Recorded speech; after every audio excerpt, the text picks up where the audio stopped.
Hey kids, this is Ivan. How you doing? Well, it is finally 2019.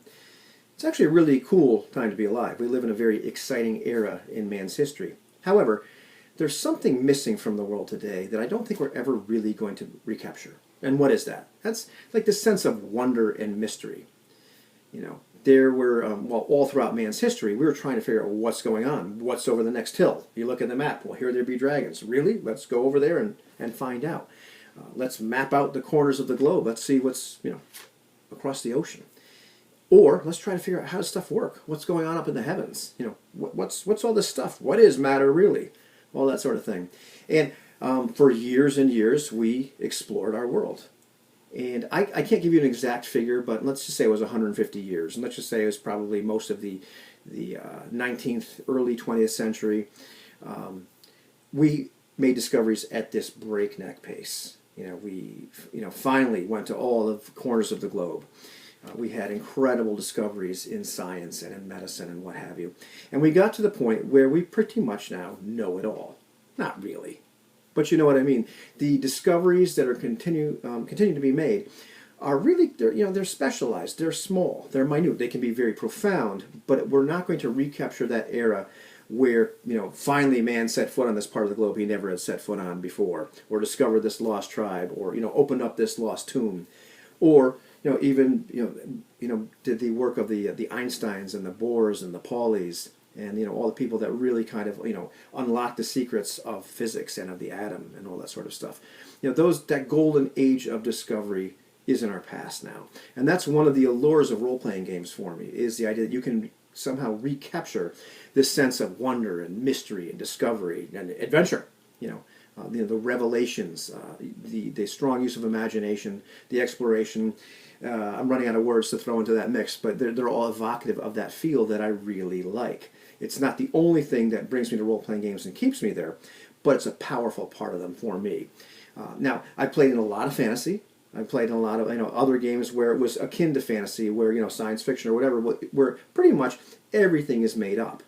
Now that's cool, but everything is made up. There's not something to contrast it against. To half quote James Raji, from Lamentations of the Flame Princess, the way to make something like the weird and the unusual pop out is to have it set against the backdrop of the mundane.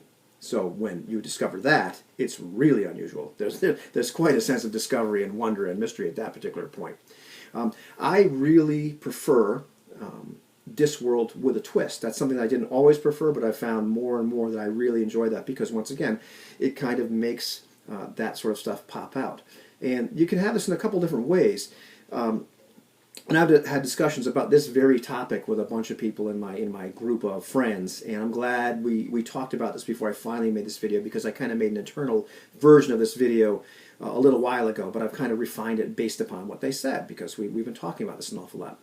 And some of this is bias and preference, but there's a lot to be said for the idea of having some kind of game in a world where you have a solid frame of reference. In other words, if we're playing something like Call of Cthulhu, playing Delta Green in 2013, this gives us a very strong frame of reference, because we were alive in 2013. We know what the modern world is like. And okay, so now the unusual, the weird thing that pops out is the Lovecraftian mythos. However, it can be just as powerful to play in an era, the Age of Discovery. We're playing back in Leagues of Adventure, Leagues of Cthulhu, something like that, where there's parts of the world that we simply haven't explored yet. And while we lack that solid frame of reference, of our own experiences, we can kind of transport ourselves there, do enough research to kind of capture that sort of feel. Because not only are we discovering the horrors of the Cthulhu mythos, we can also discover the heart of deepest Africa, or discover that perhaps there is this lost continent over here. You get the idea. So there's an experience that I really like in role-playing games, experience of as the character, for lack of a better word, making decisions as the character. However, I really enjoy coupling that with the experience of being in this other world, where all of a sudden, discovery and wonder and stuff is really possible. And we were talking about in my group some techniques for fostering and creating and maintaining this sense of wonder, because it's something that I think can be spoiled easily, and it's something you kind of have to nurture, if you will. And there's techniques, both as a game master and as a player, I think are important to foster that if that's what you're after. There's this player willingness, I think, to be transported to this other world where, once again, you're going to discover things, or there are things that you do not know, either as a player or as a player and the character, or as a character and a player. You know what I mean? There's character discovery and there's player discovery. By the same token, the game master, the game designer, but then the game master has to give you a place to be transported to. And a place that you can actually interact with it, not just something where you just look around and see things, but that you can actually be your character in. So there's a kind of give and take with this. As a player, my group has talked an awful lot lately about the suspension of disbelief and how important that is in the role-playing game experience.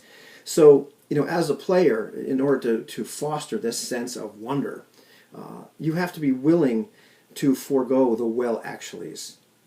Because you may be in this world where you're going to discover things that manifestly are not true in our reality. We may find out that, in fact, Australia and Antarctica are connected by a land bridge in this world. And it ruins it to have the well-actuallys, show up. I was reading a game a little while ago where I was talking about the surface of Neptune. And, of course, I know that's really not very likely. However, I had to turn off the well-actuallys ring in my head because that was going to, make a big difference. Even in our Lamentations of the Martian Princess game, there's a lot of well-actuallys we could start talking about, the fact that it's really cold and there's no real breathable atmosphere and what have you, but that's not the Mars that we're playing in. It's alternate reality, which is really important, as a player, to be willing to just have that level of buy-in. There's also something to be said for player discovery, where you're free to act in the world without the burden of player knowledge. And that can be a very powerful thing. I remember this one time in my Lamentations in Prussia game, where one of the players' characters was getting ill. And there was this very simple cause and effect reason, which was not natural, why they were getting ill. But the players did not know what it was. And if I explained it to them or to you, it was very simple. It was like 2 + 2 = 4. But they weren't able to figure it out. And it created this incredible sense of fear and consternation, and it was great, And that was this sense of mystery, that was really powerful because the players didn't know. And that's just one of a million examples I can give you.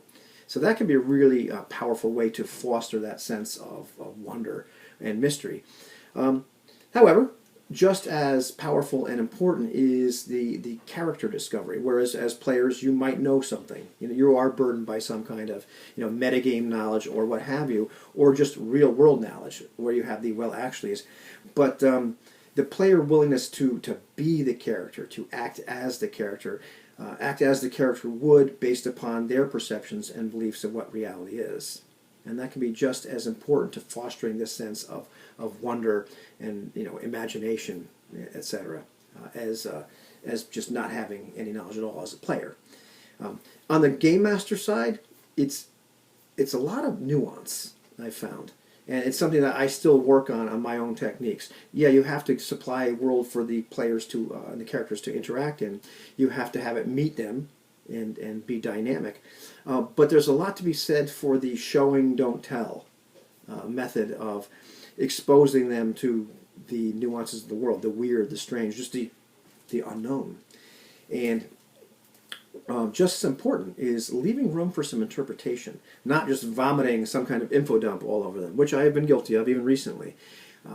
But instead, feeding information out to them piecemeal, allowing parts of the world to, be fuzzy, leaving blanks, letting players fill in the details of the world with their own imagination can be extraordinarily powerful.